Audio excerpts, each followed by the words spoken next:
Hello everyone, I'm CC Yamato. Welcome to the Cardcaptor Museum, and today we're going to talk about the oldest piece that I have in my collection. It is the Trendmasters Cardcaptors Cloudbook. And I say that specifically, this is the Cardcaptors one, distributed in North America in, I want to say 2001. I know that I bought this out of a Toys R Us, but I can't remember the year because time is a nebulous concept. I've had this Cloudbook non-stop after all of my moves from the East Coast to Hawaii, back to the East Coast. I think I even brought it to the West Coast briefly when I was going to school. But yeah, I've had it, and it's stayed in remarkably good condition this entire time, although I have lost one of the cards, and I'll go into detail about that. But let's talk about the actual item while we're here. So first off, I want to say that this is actually a lot better than I think it has a right to be, considering how cheap some of the Cardcaptors marketing is. You can see that on the front and the back, the book is well detailed. It actually doesn't really skimp on any of the details. You have this nice cloth band here. The paint, and this is really more a testament to how well I've kept this, the paint has kept up very well. I think one of the only things I don't like about this book is just that it feels like the color is a bit bright compared to the one in the show, but that's a very small criticism. The latch here is nice, it's just a little peg, and I'm sure that many people have broken it. We'll talk about the cards here in a second. I want to talk about the inside, and I actually like the Cardcaptors version of this. This whole piece is all solid plastic, but compared to the Japanese toys, which are, they have some kind of like foam insert here. This is all one solid piece. And I actually think that this is a better presentation. Also, you can't see it here, but there's actually little divots here that make it look like it's actually a book. This is another thing that actually is not on the Japanese toy. And I referenced the Japanese toy here, and I'll talk about that in a later episode. For now, we're talking about this one. One place that they definitely skipped out on, of course, was the interior cover, which they did put all of this decoration on, but you'll know that in the show there is actually a white paper with just a bunch of squiggly lines that presumably is some kind of language.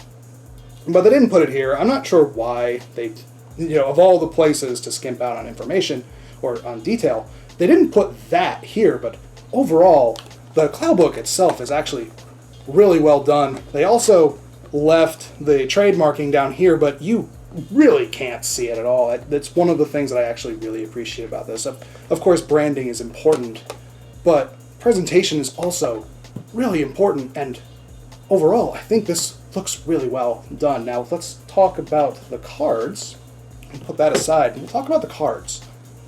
So, it has the 52 card deck, although, as I mentioned earlier, I've actually lost one. Somewhere out in the wilderness, there is a sleep card that is wild.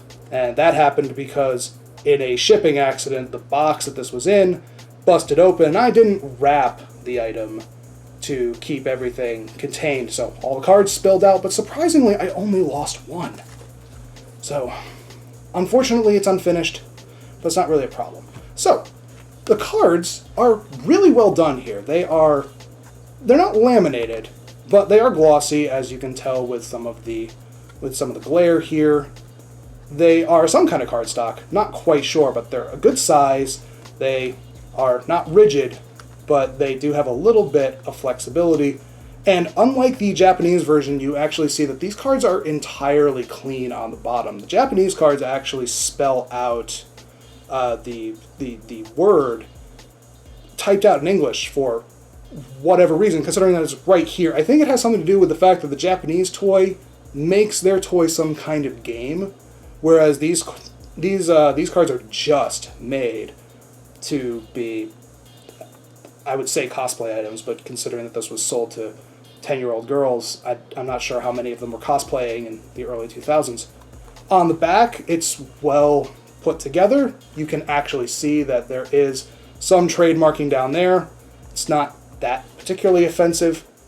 One thing that I can point out about some of these is that you can see that some of the cards are brighter than others. This one is a bit more whitened than this one. A lot of them are the color's supposed to be this yellow color, and most of them are that, but you definitely see some variation. Like Cloud is a little whiter, Create is nice, but then you've got like Dark is, funny enough, whiter than some of the other cards. Dream, Earthy, yeah, there's just, so I'm guessing that was probably a printing error. It's not a deal breaker on the quality.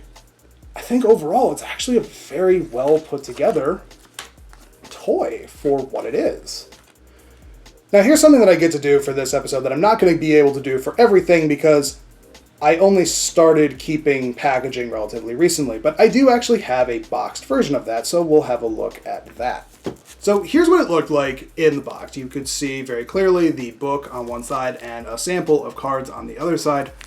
Unlike the one that I have, this one presumably has all of the cards in it. I bought it clean in box, so I'm guessing that it's entirely complete. If you're wondering why it's in saran wrap, that's simply because I wrap certain things when I move, and I've just never unwrapped this one.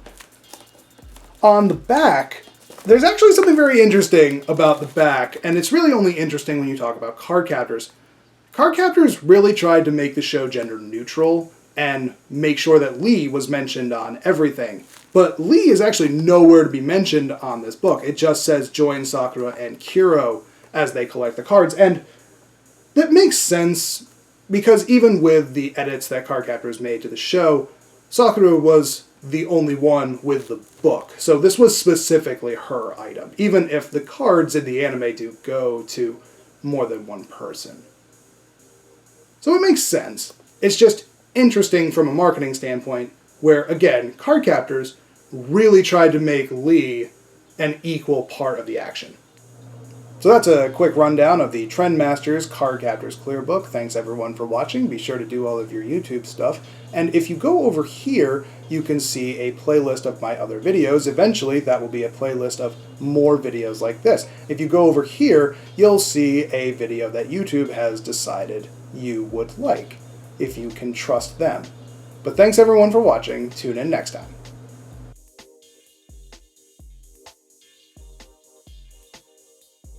The Trendmasters Cardcaptors Clear Book. I say that specifically. Cloud Book.